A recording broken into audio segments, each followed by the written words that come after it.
Shut up and sit down.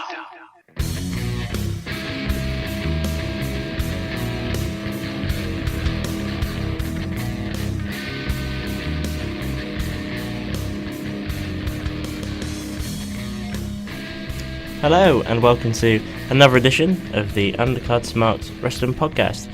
Talking all about the wrestling week gone by. I'm your host Matthew Dale, and I'm here once again with a wrestling fanatic and a good friend of mine, Bradley Smith. Good day. How are you? I'm alright, how are you? Well, okay. Compared to last week, I'm in a lot better mood because I felt like the whole week of wrestling, the fallout from Payback, the Payback pay-per-view itself, and the Raw and SmackDowns are all pretty decent. I'm not sure if your opinions are different to mine on that front, but I agree strongly. Yeah, I think that we witnessed the best match ever. Well, I on mean, Sunday. If we have to talk about that front, we would probably disagree. But we will on that note. Before we talk about the Raw and SmackDowns from this week gone by, there is a very important pay-per-view to discuss. Payback, the first pay-per-view since WrestleMania. What were your overall impressions of that? I think this is going to be one of the best pay-per-views of 2017. I think it might be right. That's a big statement, but I think it's very true. I think beforehand, a lot of people thought Roman Reigns was going to beat Braun. Everyone thought the House of Horrors match would be silly, which it was, but to me in an enjoyable way. We all thought Bayley was going to win, and all these things just changed. They just blew us out of the water. Well, as I was watching this pay-per-view with you, every match that went by, I thought this is a really decent match, a really solid match, and the next match went by, and I had my same opinion, and the same, and the same. The House of Horrors match, I mean, some people, I think you would probably say it was so bad it was good. Yeah.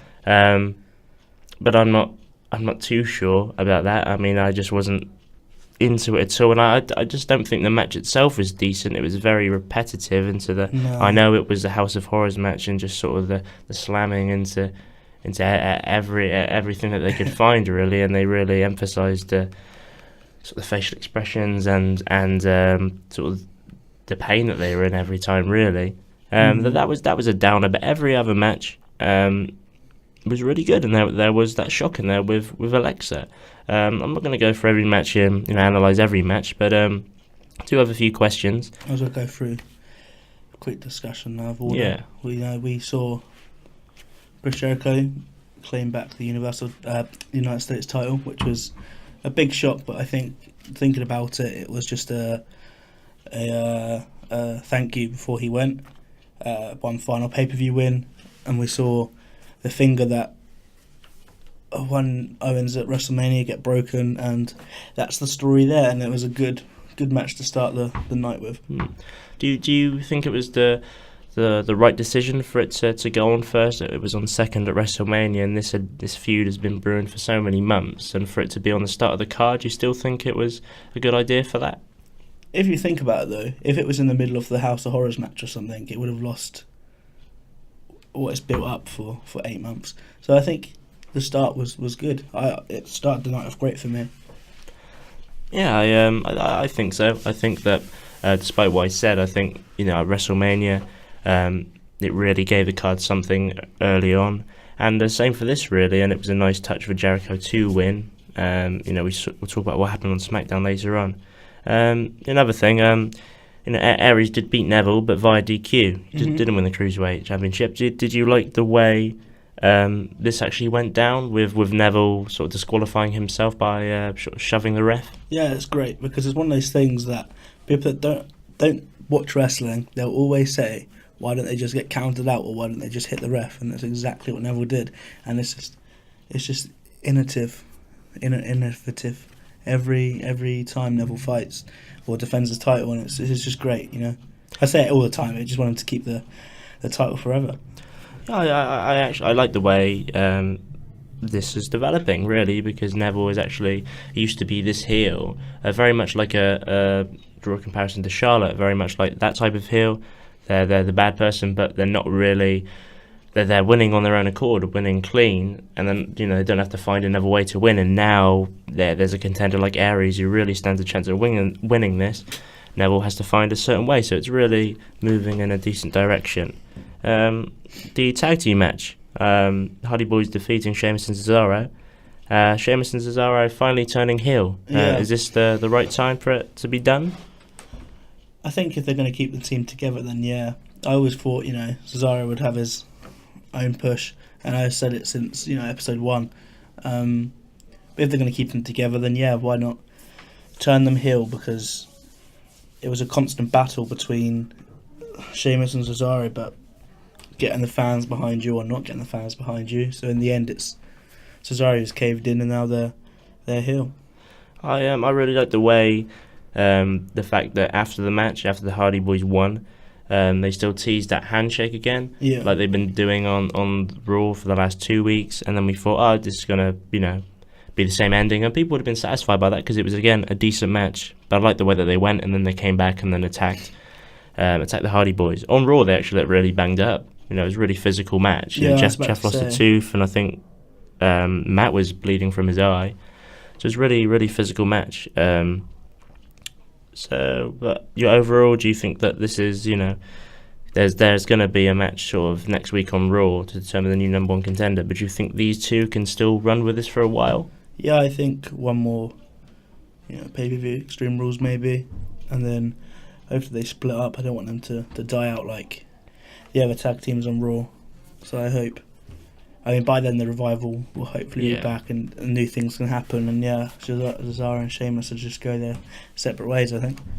Yeah, and I think that match would suit them, both teams, very well at Extreme Rules.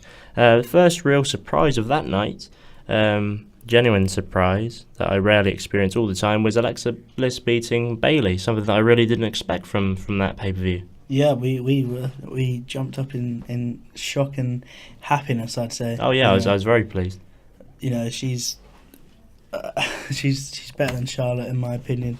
So, we all thought they were going to run with this Sasha Bayley story for a few months, but it's taken a turn, and I couldn't be happier.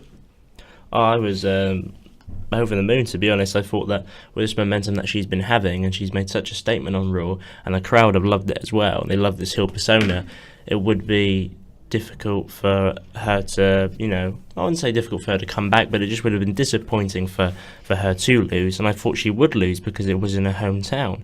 But the fact that they've done this, I think it's really good, and the fallout from Raw, I think the segment before that match that we'll get to was great. We'll do the Seth Rollins and Samoa Joe match first, because we can do the House of Horrors we already talked about, but we can do it all at the same time.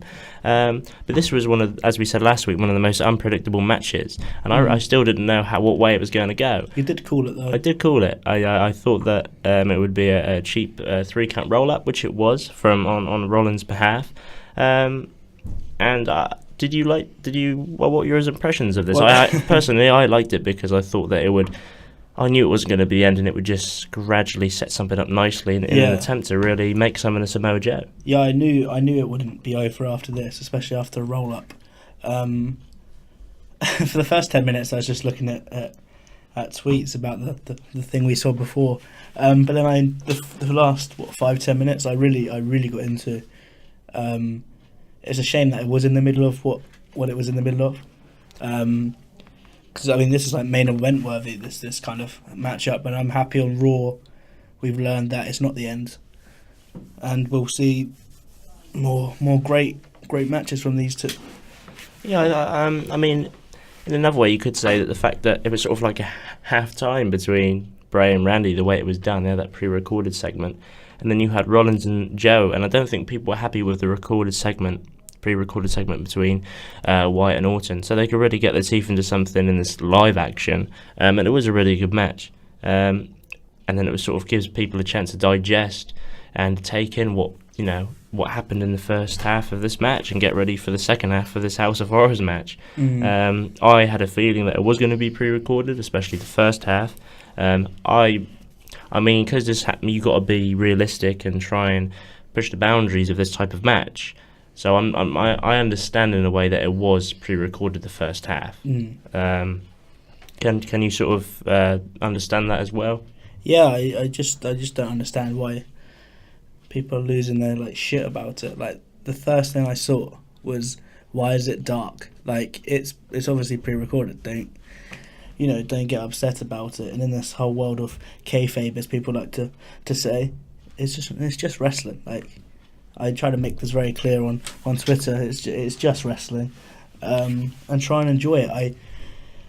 It's different for if the people were in the stands, having to watch something pre-recorded for 15 minutes, because I'd understand that's, you've paid your money to see people in the ring. But at home, you have literally nothing to complain about. At least they tried something new. I compared it to, kind of the silliness of the Attitude Era. And we're in a kind of era now where everyone's a great athlete. But then we could, sometimes we call out for a silly matchup, and then when it happens, everyone gets really pissed off about it. Like, as soon as Bray Wyatt's announced House of Horrors, it's going to be silly. So I don't know what people were expecting. Like, I didn't like the fact they kept pushing on this. He pushed a refrigerator on top of him, because it's just a refrigerator. But yeah, it was the special effects of it, the Randy Orton going, "Oh my god," or whatever at the start. It was just fun for me. Like you said, it was so bad, it was good. Well, I knew that they were going to have this supernatural, effect to it, but I just thought they could have. It was just a very, maybe too silly, because I sort of knew the fallout of this, that if Bray was going to win and move on to Finn potentially, he's going to win. But I just thought in the way he didn't look as a genuine force, because of Big Man Jinder coming out, and that was always quite inevitable though, really. I know, but despite that, I am glad that Bray picked up the win. It was the right call. And moving on to the last match, this was the right call as well. Braun defeating Roman Reigns, and there was no interference from anyone, which I wasn't sure if that was going to happen or not, but it didn't. And Braun picked up the win after the second power slam. Yeah, the one thing we did say is that he does need a better finisher, but apart from that, this was kind of compared to the level of happiness that Alexa won as well, because it was just fantastic. Like, it's kind of shown how far Braun's come. They kept emphasising that he's not 100% and he's sacrificed his life for us, which kind of clears up why Roman lost. But we're just happy Braun won, and the thank you Braun chants and everything was just. It was just a fantastic match, and Kurt said it was the most physical match he's ever seen, which I don't think that's true, but it was very physical, and it's the kind of heavyweight match we like to see in the main event. Yeah, I don't think that match was as good as the one at Fastlane, but it was. Oh, I disagree. Oh, really? Yeah. But I do think it was still a good match nonetheless. I'm just not sure about afterwards, because with the state that Reigns was in, and sort of. It was sort of that segment after on Raw Talk, and the Raw commentators were still there, and sort of Strowman ran off really after he sort of ran into the ambulance door. Ambulance. And Braun Strowman. That just topped off the night. I think, like, the things that how easy it is to get onto WWE TV. Just Braun Strowman. Yeah. It's just but we haven't sounded too enthusiastic, because we're trying to get through this quickly, but it was a fantastic night. After some of the pay-per-views they've given us in the last year, this made up for it, I think. I think so, and I think with all the superstar shake-up and the card was stacked, but difficult to digest with some of the couple of like SmackDown matches, if you will, being on the card. I really wasn't sure what way this was going to go, but it was, in my mind, very entertaining. House of Horrors. Sure, it was bad, but it was entertaining in a way, and I was captivated, whether or not it was decent. I think we'll look back on it in a few months, and we'll just laugh it with it, not at it, and it'll be good to watch. There's always matches in WWE history that you like to go back and look at, because they're just a bit of fun. Mm-hmm. And we'll start off talking about Raw, really.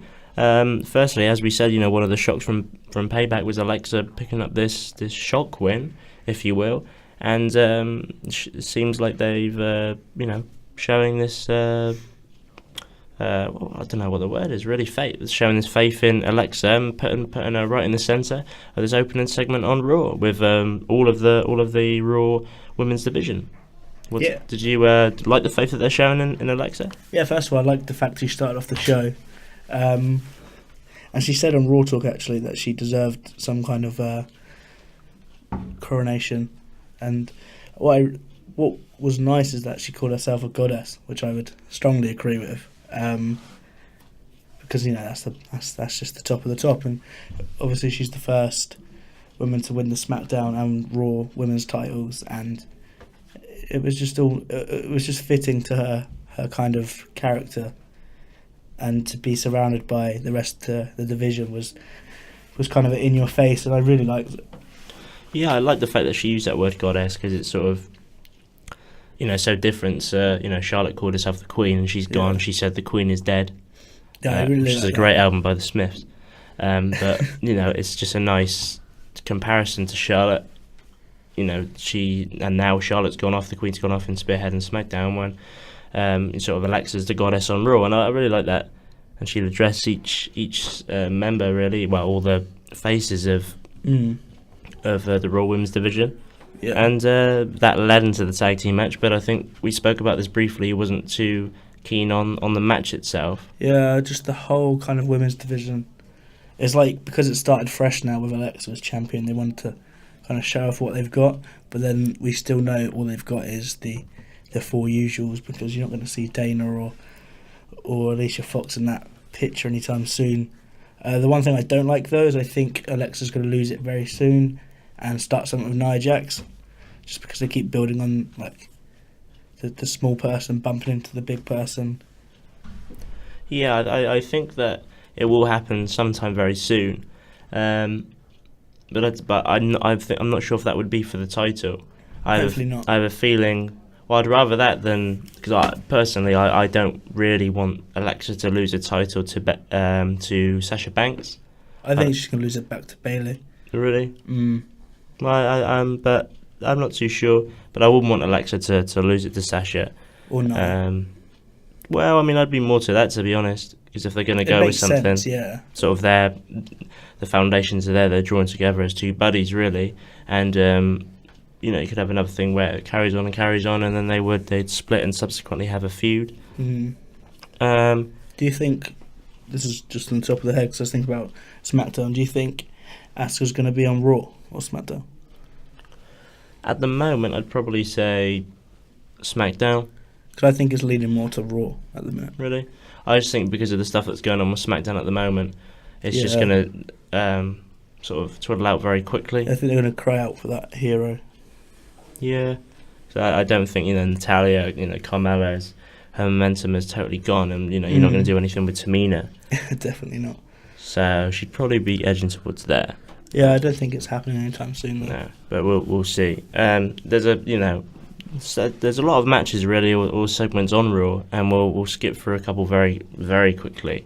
And one of them that I won't want to talk about for very long is Luke Gallows defeating Enzo Amore. Yeah, we said this last week. It's just, we don't know what's happening. They keep saying that it's new, but it's not. We've seen it like 4 times already, so we can skip from that, I think. Yeah, I mean, just as anything to say on this is the fact that they're just trying to keep them going, and they're trying to make things fresh, but it just really isn't working. I mean, they've had this before, and it's just nothing. It is a shame that Revival, one of the members of Revival anyway, is injured, so you can't get them involved in anything. So you got to try and keep these interesting, but that's not really the case. You just think there's only 4 tag teams, so why not just get I know no one likes the Golden Truth, but why not just put them in a match for 1 week, or like we said a few weeks ago, just give Big Cass and Enzo a few weeks off or something. Just you only need 1 tag team match on a Raw episode, so. Yeah, and it sort of went from nothing really, and into the next segment there was I found this a lot more interesting, really, especially when Seth Rollins came out and wanted to challenge the Beast. Yeah. That's obviously not going to happen now.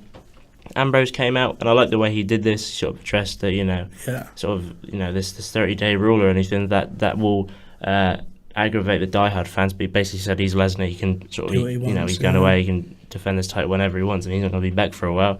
So my Intercontinental Championship is the number one championship on Raw at the moment. And after that, Finn Balor and The Miz coming out. I like this. I think it was a nice balance, really. You get Balor coming out, and he's, people are very interested to see what happens. It could really go two ways, I think, his career now and his momentum. And you got The Miz and Maurice, and they do their usual shtick that I enjoy very much. Yeah, because we were unsure what was going to happen with Balor, and then we was upset about his Miz TV thing on the pre-show, but it all kind of fit together nicely. And what I liked the most was these three men came out as if the IC title actually meant something, which has been crying out for since Dean's actually won it. Yeah, and no disrespect to Dean, and it's probably not down to him, but that title wasn't even on Payback, and obviously that's very understandable now because of what is happening. But on the flip side, I feel like this episode of Raw was great for Ambrose. He was on really there, strong. and he's I like the comedic element, but as long as it's not too much and too dumb and too stupid. Yeah, I think this week it was just right. Toned down a bit more when he went back to the studio. Yeah, it's just casual stick, which is fun, I guess. Yeah, and that match was made later on for the night between those three for the number one contendership for the Intercontinental Championship. An absolute cracker as well. Yeah, we will get to that very much.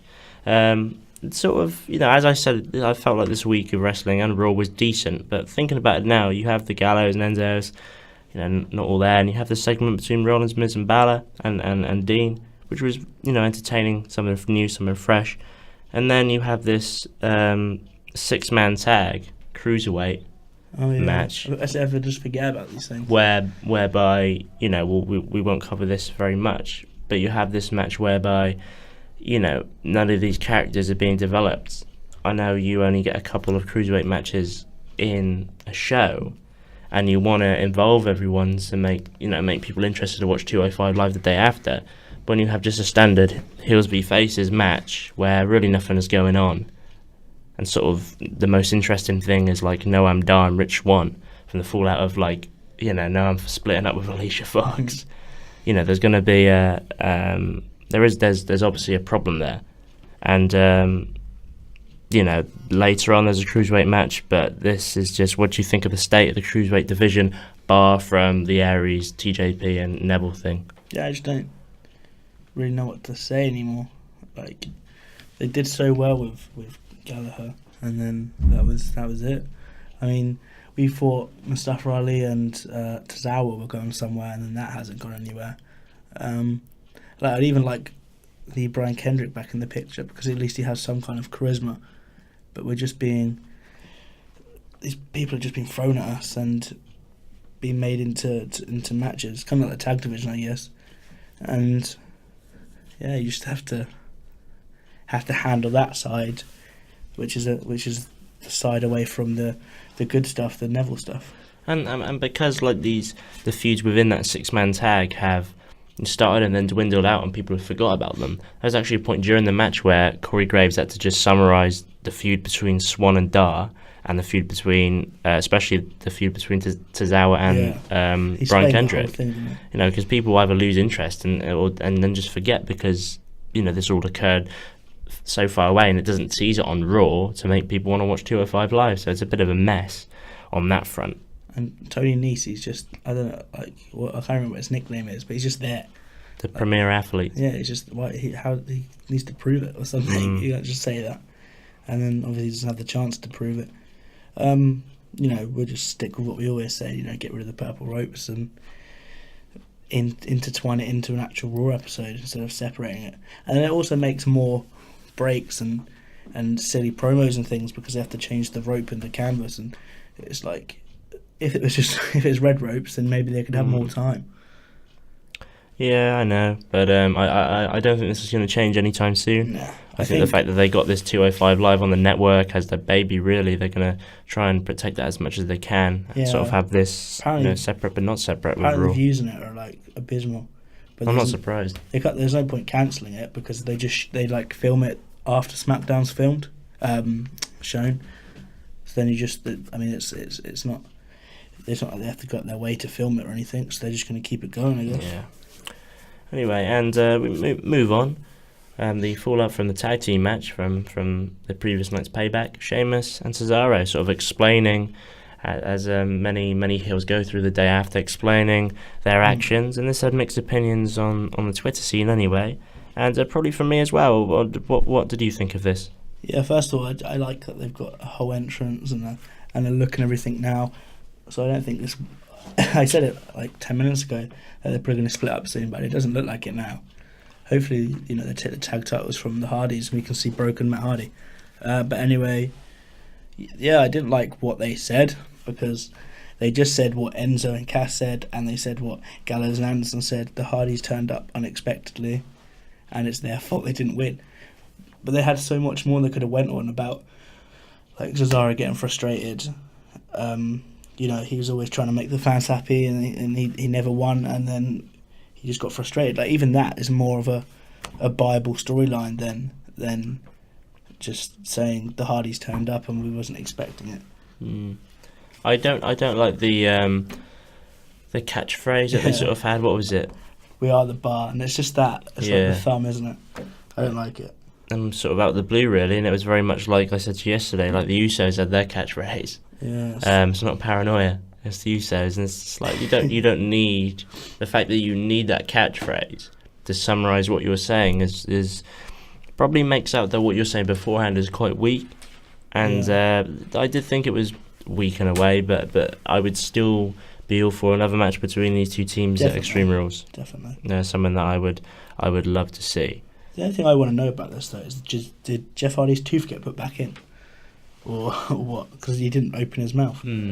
I don't know actually. I just want to find out. I think there's some videos on YouTube, but like backstage of him just with his mouth open without the tooth in post Payback. But they look, like I said before, they look pretty banged up. Yeah. And they teased a broken persona. Really, I really like. I like that bit. And Michael Cole was like absolutely loving seeing that tooth come out. He said it about 4 times. I know. He went, "Quick, look at the shadowed area." Like, shut up, Michael.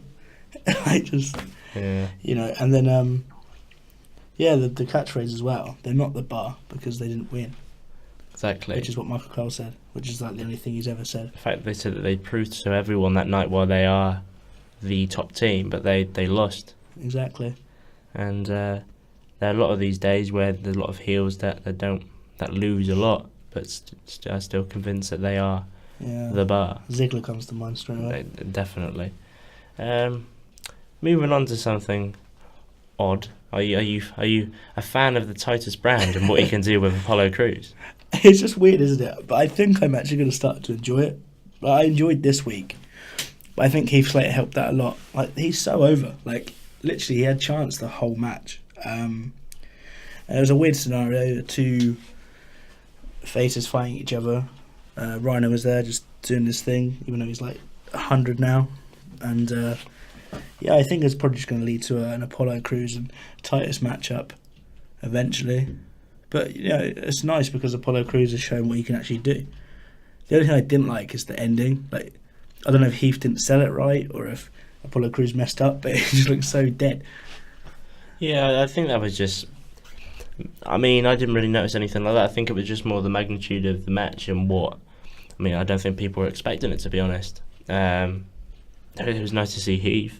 Yeah. I don't like Rhinos. Like, there was like they showed something that was on like the www.com or something.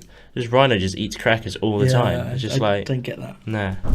But no, I like that they're making the most of their superstar shake-up, and Apollo Crews is definitely an athlete, so I hope something comes of it. Yeah, I hope so as well. It just needs one thing to kind of launch him, because he, like, the in-ring stuff's there, but when he came out it was just silent. Yeah, but I mean that's sort of expected in a way. I would think from this that it's like, odds can make an even, if you know what I mean. Like these Polo and Titus are really not in, nowhere near the stratosphere of, of WWE at the moment. So you never know. These two could work together very nicely and see what happens. But It could be very unexpected. yeah, and something else that was unexpected was when Angle came out. Not that bit itself, when he was sort of addressing the injuries of Strowman and Reigns, and as much as people want to slate Bray and say how much his character is dead, when that the thing hits and everything, and you think, oh, he's come out of the, I love it when he comes out at such at times where you wouldn't expect, and I think this bit was great, really. Yeah, this was probably my favourite segment of the week. Yeah, the one thing I'd want to highlight is Braun actually injured, or are they just making him sound injured? Because I would have liked it if he came out if he wasn't actually injured, and they say because he said he tore his shoulder or something, and if he came out, I was like, yeah, I don't care that my shoulder's torn, and then started beating up someone. It would have been very Braun-like to do that, unless he is actually injured. Then yeah, it makes sense. But yeah, Bray coming out was very unexpected, and I really liked it. He's already made his mark on Raw in 3 weeks, and it's so good. It is. It's really good to see it, because Bray's up there with one of my favourite. The fact that he's always trying and always trying to stay near the top, and that culminated when he won the championship. But I hope he can pick himself up again.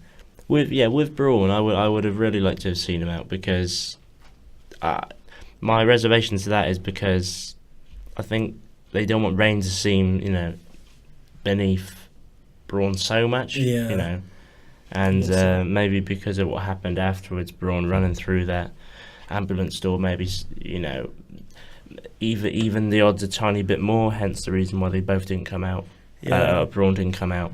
At Extreme Rules, though, I imagine it's going to be an ambulance match. Some guy tweeted me saying, yeah, that's real extreme. I was like, it is. It's We've seen it a lot of times before. Exactly, of course it's extreme. Leave me alone. Stop trying to give me hate.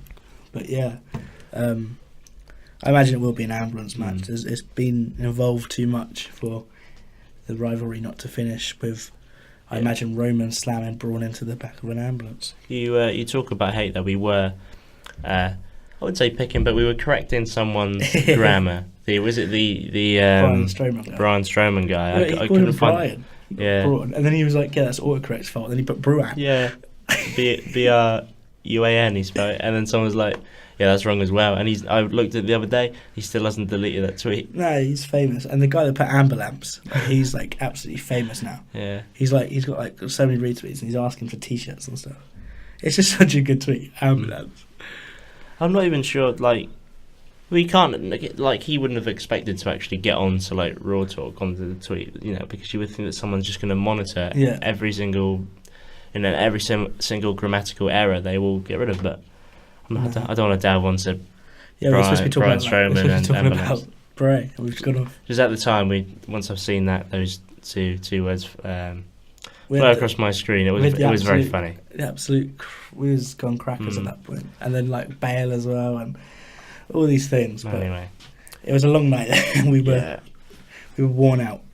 Anyway, the more positive side of the Cruiserweight division occurred later on in the show when Aries defeated TJ Perkins, or TJP. I think that's what his TNA name. Yeah, I just call him TJP anyway, because it just sounds cool. And I think that's him. I think he's TJP now. But he's still portraying this kind of Ziggler heel. The bit that really pissed me off as well, I think he did this on purpose. The camera cut to him walking back to the ramp, and he dabbed. Yeah, to Michael Cole. Even during the match as well, he dabs. A heel does not do that. No. You can say, oh yeah, it's something different, but you're still dabbing. It does get heat though. Old boy in the pub saying my 12-year-old dabs. It just gets heat, doesn't it? It does get heat. Though I wouldn't. It just does nothing for me. A dabbing heel. He has that childish haircut, and I like the entrance though. I can't deny that. It's so good. But He still dabs. Yeah, I don't like the actual entrance. I like You see the ramp and it's like, yeah. I just like that. It's really good. I wish he wasn't heel because then he'd be able to keep that. But yeah, I don't know what's going on with this at the minute. But I'm not really interested. I'm not going to lie to you. Do you have anything in mind? You know, if Aries and Neville do have a fight at Extreme Rules, is there any like specific stipulation that you would like to see? I'd personally like to see a ladder match. Oh, I hope it is like a ladder match between all of them, like literally all 50 men or whatever there is, just like all of them in the ring at once. I felt like it wouldn't have a stipulation because last year there was a couple of matches that didn't. So maybe it doesn't make sense though because they're still athletes. It's not like they're going to get hurt. It's like like the whole divas to women's revolution. There needs to have like a cruiserweight revolution now because they clearly think they're going to get really hurt in like a steel cage or something, but they're not. No, I think there will be a stipulation. I hope so. Like a ladder match would suit them both great. But I feel like actually no, maybe the Hardys will have a TLC to finish that rivalry. That'd be really nice. Yeah, but you know the fact that I mean I know it was just a ladder match at Mania, but yeah, you might be right. It's just an extension onto that. So yeah, I'd like to see that. You know, anything with stipulations between that cruiserweight match or the, if there's both for the tag team match, I would certainly be captivated by it. And the main event, which is by far the match of the night, I was certainly captivated by this one. This is probably what a triple threat match. This is probably the best main event I've seen on a free show in a long time. Like going back to AJ Styles around Christmas time against Baron and Cena. Like it was so good. It was ridiculous. It was just so back and forth, and you didn't know who was going to win. And then what I liked is they didn't use their finishers, but they were doing really good moves, so it looked like they was going to get the win. And then all these close kickouts, and it was just, it was fantastic. And then some people probably say they didn't like the endings, but it just builds on the rivalries that we're going to see. And yeah, I'm happy the Miz won because I hope he takes it from Dean. Yeah, I think he will. Yes, and so do I. I think he's gonna probably take it from him at the next pay-per-view. I think it's next week, though. Oh, really? Yeah, so I think he's going to win next week. And then I didn't hear that, fair enough. Maybe the Miz will have to defend it straight away. So, I thought Finn was going to win and then fight Bray. So maybe we'll still see that, like for the IC title eventually. I really like that. I personally like the way that, but both of the interferences came right at the end. Yeah. You could have had, like Joe come out and take Rollins out with about 5 minutes or 10 minutes to go. So, Miz is a lot more confident. You've just got that one-on-one match. Yeah. But I like the fact they were both at the end. Rollins is out and then Finn is trying to take advantage and then Bray takes Finn out. Yeah, the bit I liked when Joe shouted, "We're not done yet." Like it just that one line has kept it going. And then with Bray, I kind of expected it actually after Joe came out. Yeah. To build on that, and I'm really excited for that because Finn was so good. Like he really stole the show, I think, in that main event. Oh yeah. What was his like? His 1916. We haven't seen that for a while, have we? We haven't, and it's fantastic. Then the two kicks to Miz, like outside the ring, were just like so good. I really like Finn Balor, and I'm glad because we saw his match against Kurt Hawkins and Jinder Mahal, and he really couldn't show himself. But then like against Seth Rollins, he could really kind of show what he actually is. I hope we see a seamless match between those two soon. And I like the fact that how the Miz was portrayed. He'd get up and sort of kick back down, and he'd come back and come back. It was quite comical how he just got sat back down, but in the end he was just picked up the win. Reminded me of last year. Excuse me. It was a fatal 4-way match for the Intercontinental. It was either Extreme Rules or the one after that. Yeah, Extreme Rules, one of my favourite matches ever. And and it was very much like that. The Miz was like the last person that we all thought would win that match, and sort of he crawls over and picks up that 3 count once again. Yeah, you say that, but then I think we really should start putting the Miz in like the same category as as Rollins and Balor, because he can do things like get back up after constantly getting kicked in the head, and yeah, like he's the guy that doesn't stop trying, and then things go his way and he just crawls on top of Balor and gets the win. It does really work for his character. Yeah, and that was sort of it. That's the way Raw finished. What were your overall impressions of this specific show?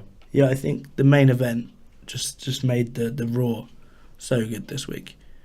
And I'm already excited for Extreme Rules, and it's like 6-7 weeks away.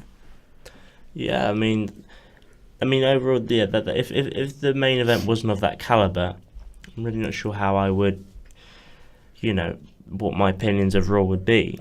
But there were some nice moments, and with some segments like like Cruz and Titus O'Neil, they're sort of I can't dock that because I don't know what's going to come of it. It's the early doors, so some of that stuff.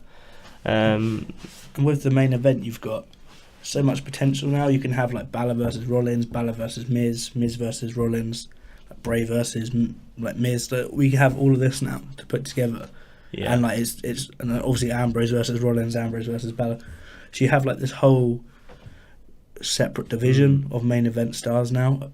I mean, because you've got, like I said last week, you have Braun and Roman over there with Brock. Now you have all these in the upper mid card. I mean, they're all main eventers, but obviously we know Brock's not going to give up the title for like a year, so you have to have the upper mid card as technically your main event. And as we start talking about SmackDown, one of those main eventers that did move over was a certain Chris Jericho, and he started off SmackDown started off with Shane and eventually AJ and Kevin Owens. What were your impressions of this overall? Yeah, it's sad that Jericho's going, really, because it's exactly what SmackDown would need. And like I was watching the rolling titles at the start, and then you see the names that SmackDown have. It really could compete with Raw every week.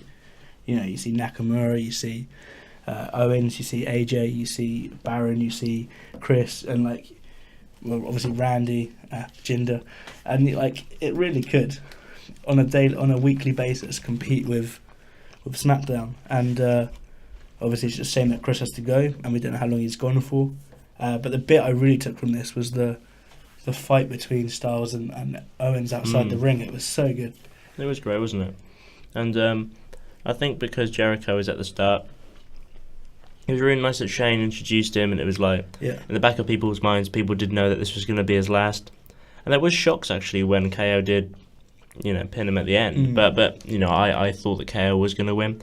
And AJ's we said it was sort of a face turn a few weeks ago when he shook Shane's hand, but I think he's a bit of a tweener, because he comes out and proper, things are different. I don't forget what happened a year ago between us and stuff, and what was it, the Y2AJ stuff, and he they sort of reminisced over that. And then you have KO who comes out with that stern look, and you see the Titantron, and you see the face of America. You think this is all brewing quite nicely. Yeah, I have a question for you. Do you think Kevin Owens is the heel on the roster, on the whole roster? What, between Raw and SmackDown? Yeah. Probably. I think so. I was thinking about it this morning, because I was thinking when he was with Samoa Joe, then definitely, and now I still think. I mean, after what he's just done to Chris, but I think he could just carry this for years, like being this. I never want to see him face. I want Owens to be the baddest heel ever. And now he's turned into this heel who wins as well on his own accord. Exactly. He could be, and even more the fact that he lost at Payback, and I like the fact that his promos are just he has this animosity, and he just have this rage that's just brewing out of him, and he just has this character he's channeling all this aggression. It's I need this back, I need this title back, in that promo that we saw, and he got it. He could really be just such a dominant force. I hope it builds forever. Just Nakamura and Owens, these two different forces. Just there's like I said a minute ago, there's so much they could do now that could compete with Raw.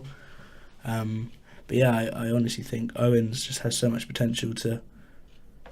I can't think of the last kind of heel that was like this.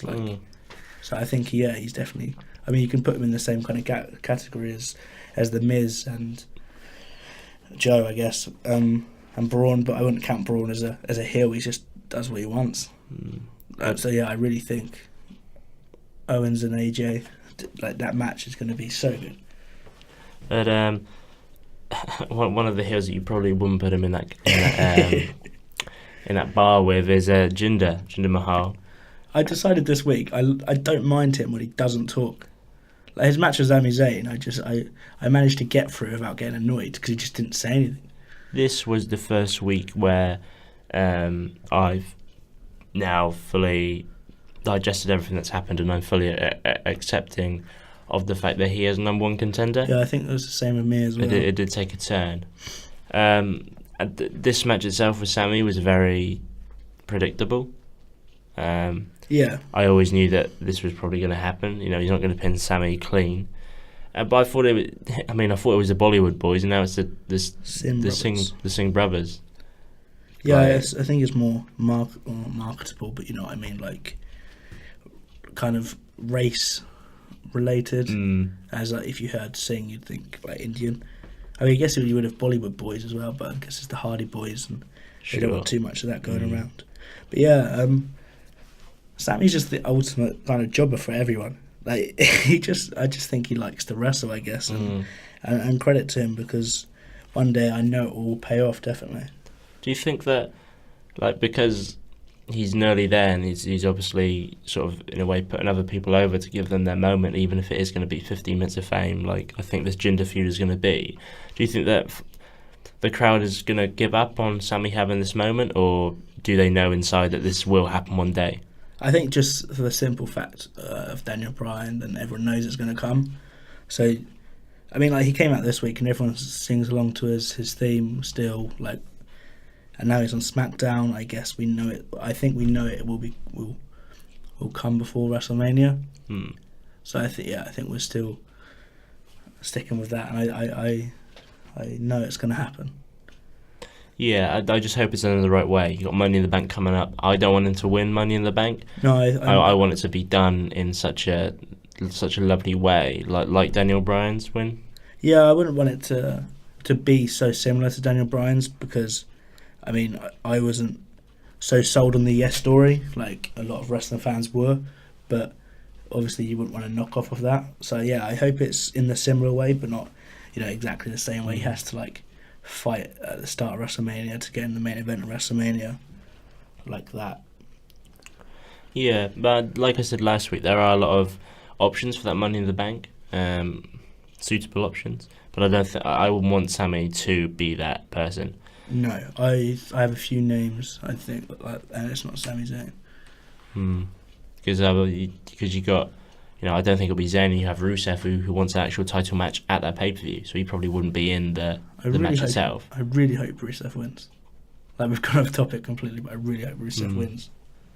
Imagine, it'd be. He needs that, and it's a great place to, you know, sort of be tucked away on SmackDown, and he can be that dominant force that he was before, when he went undefeated for a year. Exactly, like people don't forget things like that, and it's really hard to talk about wrestling because, like, for us, we you know, we support Alexa, we support Rusev, we support, you know, Bray and The Miz, and it's like, in wrestling, in that world, they want you to be against these people, but we look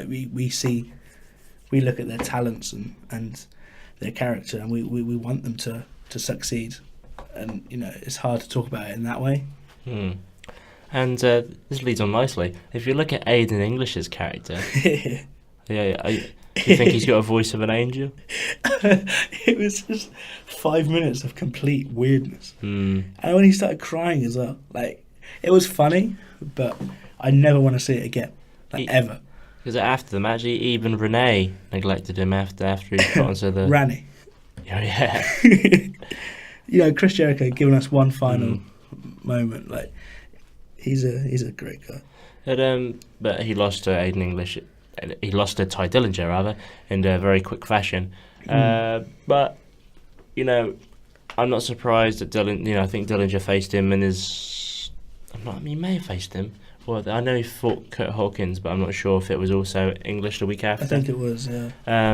There's no progression, but I think you just want him to get a few wins under his belt before he branches out into a feud with someone in particular on SmackDown. Yeah, because they really are kind of selling his charisma and everything to people.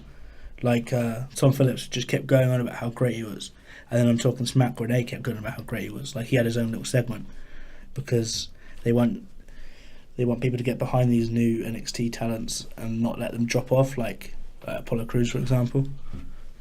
Yeah, I'm very understanding of why he hasn't branched out yet. To be honest with you, I'm struggling at this moment to think about who he's going to branch out into a feud with. Yeah. I was thinking to maybe someone like Baron, but he's going to be intertwining in a feud with Sami Zayn at this moment in time. He's going to be in a WWE picture soon. But even on NXT, Ty Dillinger was never the top dog. No. So it makes sense that Nakamura is going to be branching out and Ty Dillinger not yet. But he was just so kind of over, and he had his Royal Rumble entrance, and they just wanted to kind of get him on the main roster, I think. Yeah, and that sort of sums up really the fact that Dillinger's that guy and Nakamura's that guy, and they're making Backlash, they're surrounding Backlash all about Nakamura, which will probably be his first match on the main roster. Next, we had the women's tag team match, and in a way, I felt like with this is the only good thing that they could have done, like with what they have and what they can actually physically do. I like this in a way. I like Natalya and Carmella and Ellsworth and Tamina attacking Charlotte beforehand, which was decent. And if I like the way it happened because Natalya and Carmella did pick up the win. I was worried that Charlotte was going to come out and defy all the odds, and they were both going to win. The thing I liked was I'm glad Charlotte kind of made clear she wasn't a face, which was good because she needed that. Otherwise, that whole character she's built for a year or two now would just have evaporated. But I also have this impression that she's still, making that claim, but then she gets attacked and then she loses, and even after the match she gets attacked as well. And then I think she's trying to fight. She's trying to fight something. She's still trying to be this queen, this dominant heel. But I think that she's just got to try and, in the end, give in. And I think she's still moving towards that face. That's just my opinion. Anyway. Yeah, I think she is moving towards the face. But I hope not. I hope say her and Becky and Naomi overcome these three very bad wrestlers. Even though they're being sold $1 million at the minute. I hope that afterwards she goes back to her roots and starts beating Becky up or something, and then Natalya could be look, we told you not to trust her. Yeah, it would be really good because no one wants to see Charlotte as a face ever. There's just some people you have to leave heel forever. And she's so good at that. I think it would be odd if she ever did turn face and was cutting different type of promos. It would just be weird because of how great she has been. Same with Alexa. If she ever reverted back to a face. I don't think she would. No, but I think it would just be odd because these are the two women, not just in the last year, but so many years of these two girls who have honed their craft and the state of their claim is such a great character. Alexa Bliss hasn't even been on the main roster for a year. Exactly. Well, like I said, Kevin Owens, there's certain people you wouldn't want to change because they could, wrestling needs heels. So Sin Cara has changed though. He's was it a different? I think so. He looked pretty big. He looked really big, didn't he? But I really liked it. Yeah, he was really good. Because he lifted up Ziggler with one arm. This is not the Sin Cara that I think it. I'm not sure how many Sin Caras there has been. I think this might be the third. Right. If it is a new one, it will be the third. I think. But yeah, I really like this new one. I like the change of attire, and it was quite a similar moveset, but it was still a bit different. And that, like you said, that one, I'm sure Ziggler doesn't weigh too much, but that one arm bar, it was really good. He kind of jobbed out right at the end with just a super kick. But I kind of hoped he was going to get a roll-up win, and it would have kind of built on the Ziggler character as well. But I don't think Ziggler would job out to anybody worse than him at the minute. It's just a bit of a shame the perception that people have of Sin Cara, of how much of a failure the first character was, the person who played him. Yeah, because I really liked. I remember when Sin Cara debuted, and I was like, okay, this is kind of what it needs, because Rey Mysterio's, he's been around for so long, and I really liked him at the start. And he had like that blue attire with the spikes. It was really nice, and then just all of a sudden, I don't know what happened. It just went. And then they had like the 2 Sin Caras, and then I think they're still trying to repair that. And this third Sin Cara could do that, I think. I think it always be difficult to repair that. There was something from Cody Rhodes was there's this video on YouTube, because he's now part of the Bullet Club, and there was like this Q&A, and he was saying that there was always like a bad language barrier, and there was this one, he was talking about the worst match that he's ever been involved in, and it was Sin Cara, and like Ezekiel Jackson was meant to have this massive push, and he's meant to pick up this win and show everyone his moveset, and Sin Cara tagged the wrong guy in, like Wade Barrett, and then he picked up the win.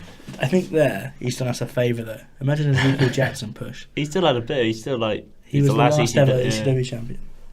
Yeah, I'm glad that's another story. But all wrestlers, even loads of wrestlers have said, of how much of a problem it was with the first one. So it's going to be very difficult to recover from that. I want to give it a quick look.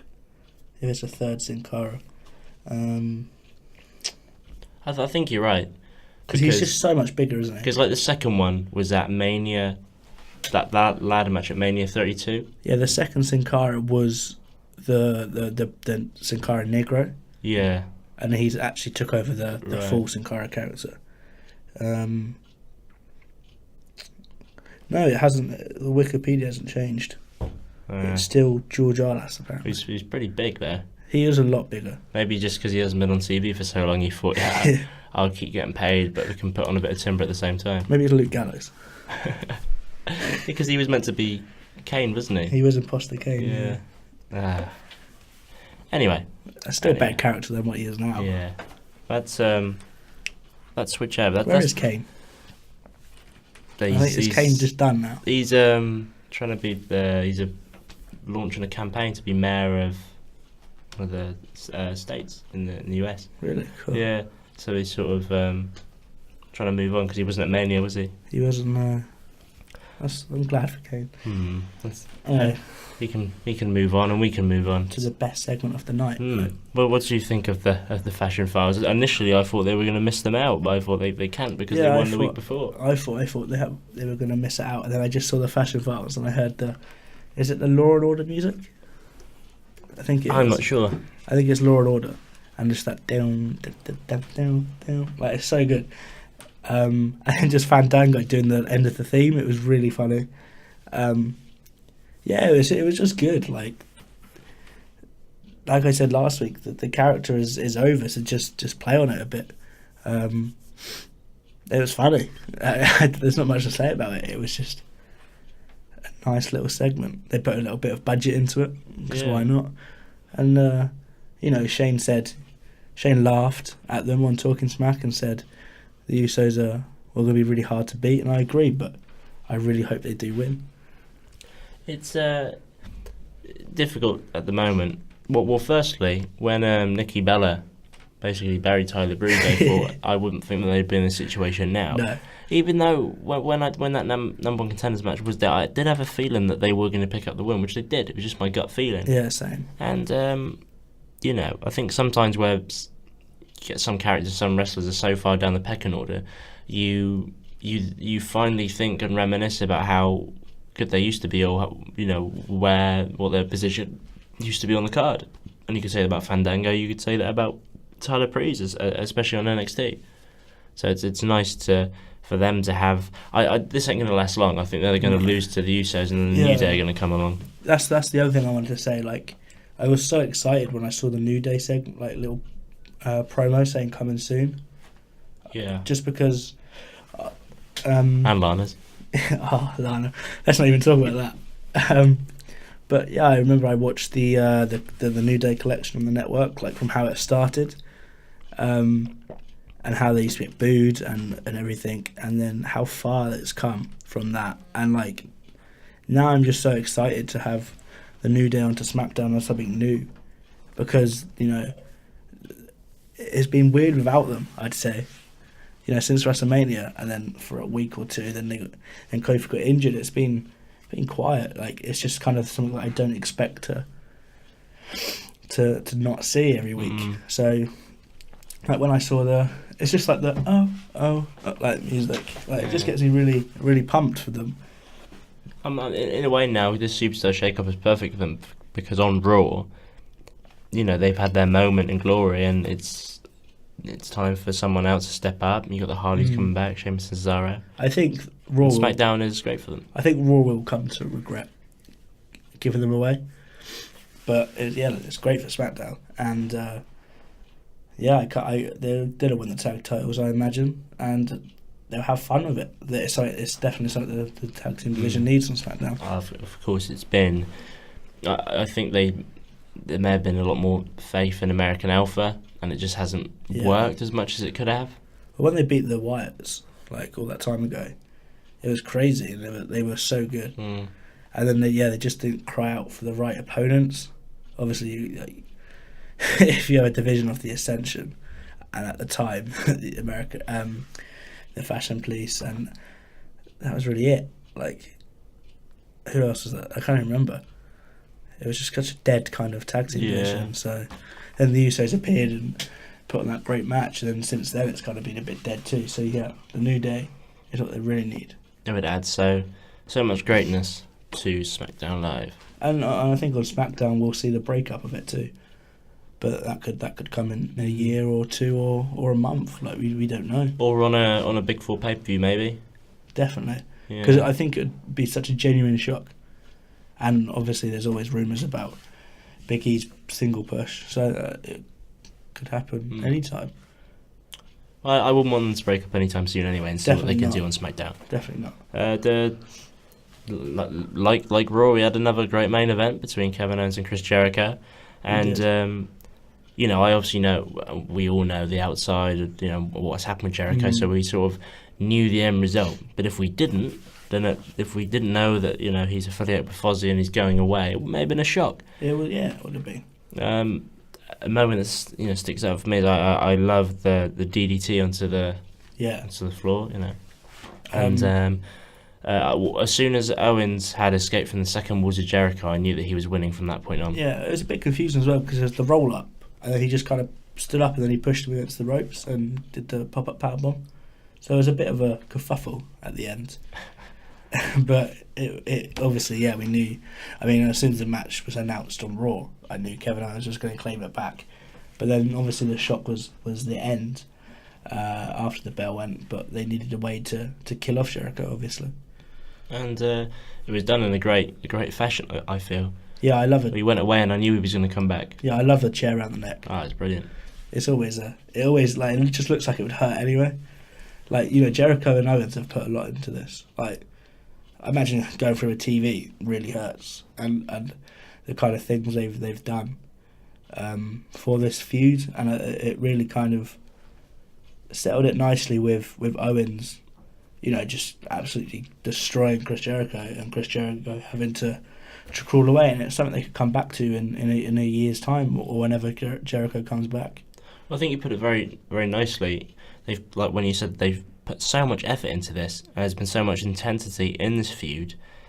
Because I initially thought, if there's just two pop-up power bombs at the end, I thought that would be enough. But no, there's been so much. This Festival of Friendship and crashing the TV has been so much that the spot with the chair was the perfect way to finish this off for the foreseeable future. Anyway. Yeah, you didn't need anything silly like him going through like an ambulance or whatever. Yeah, you just needed something to kill off Jericho for a bit, because we hope that he'll come back soon. He's got to, and I really feel like this has been the best run of his career. Definitely, yeah. Kurt. It was very scripted what Kurt said, but it was very true. Obviously, I'm a huge fan of the 2000s Jericho, but since he returned in 2007, this has kind of been, especially since 2007. It just since 2008, I'd say, with Shawn Michaels. That was great. Since then, and there was also TV involved there. So since then, I think he probably looked back on it as well and thought that was like such a shocking moment. Why didn't he's the most kind of innovative guy, and he can just keep coming back and back. And as soon as we hear "Break the Walls Down" in half a year's time, it's going to be such a pop. And I can't wait for it, because I think they will probably build on the Owens just a little bit more. Just even if he just beats him up 1 week and then that's that. Yeah, but I mean, I hope he doesn't go away for too long, because I hope not. Well, I think this really has been great. I think he's coming to the end of his career though. He's like 46 years old, and he said in a recent interview, he's doing things outside of life, out of wrestling now with his life, and they'll have to go eventually. And I think when Jericho goes, I'd be more upset than when the Undertaker went anyway. Yeah, like if he was sticking around, I was worried that maybe, his character and his momentum might peter out. But I think it's a great way to go, because of this is just culminated and ended, and in a way that Jericho goes away and puts over KO. Yeah, like you said, like it was a worry that it could have pitted out like the Big Show. I guess he's just kind of round now. But I think when Jericho comes back, it will be maybe 1 or 2 years of just a nice career, and I imagine he'll go into the Hall of Fame straight away. Like, this is the first ever WWF undisputed champion. Like, his career's been amazing. I could talk about him for ages, and certainly for me growing up, he was kind of the heel that I like to see get beat up. But then the scramble match, I remember especially, he got beat up in the, I can't remember what match it was beforehand, and then he beat up CM Punk. Yeah. And he entered himself into the scramble match and won, and Batista was like shocked and beat him up even more. Like, it was just seeing things like that I really liked. And yeah, it'll be a big miss for a few months anyway. He sure will. You're like, go on. Oh yeah, but it's nice that Jericho can now move on. I mean, Owens can now move on to Styles, because this is like match of the year worthy, I think. Yeah, and it was done very perfectly. Those pictures of Jericho just coughing up blood, and he was just in such agony. That's how it ended, and just think, oh yeah, KO is really this guy. Yeah, but, like I said, he is the ultimate force, the ultimate heel now, and he should build on that. And that's that. Yeah, your overall impressions of SmackDown. What who won really? Raw or SmackDown in terms of... I say Raw just because of the main event again, but I think you can't take away from SmackDown at all, because Jinder didn't talk. He didn't bring in the race into it or anything. But yeah, then we saw things like obviously the end of Jericho this time round as well. So it was a nice week of wrestling, like you said at the start. But Raw just clinching it, I think. Yeah. Well, I think if you go back to last week and what we said, it was a very disappointing week. And, may as well be honest, it really was. And I'll be really honest, this week it was such a great improvement, and then some. Maybe an addition of Nakamura this week would have clinched it, I think. Yeah, I think so. Just hearing that music all the time, it's never going to get old. Maybe just because of this, the thing with Natalya and Carmella and Tamina, and the fact that Dillinger still isn't pushing on, but which is understandable. We got a new Fat Sin Cara, and that was a nice addition, Fat Sin Cara. And I think as soon as Nakamura becomes a main roster guy properly after his Backlash match, then Raw, Smack will be probably saying SmackDown's the best every week, I think.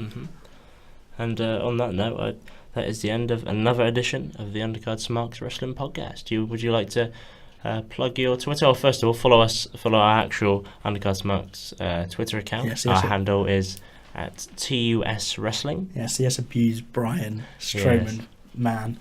And follow me, TUS Bradley. See all my views on the House of Horrors match. It was very different to everyone else's, I think. I'm going to go home and watch that, I think. And follow me on Twitter at MattDale97. Thanks again for joining us, Brad. And thanks for anyone listening to this hour 9 episode of the Undercard Smarks. Thank you very much, and we will catch you later.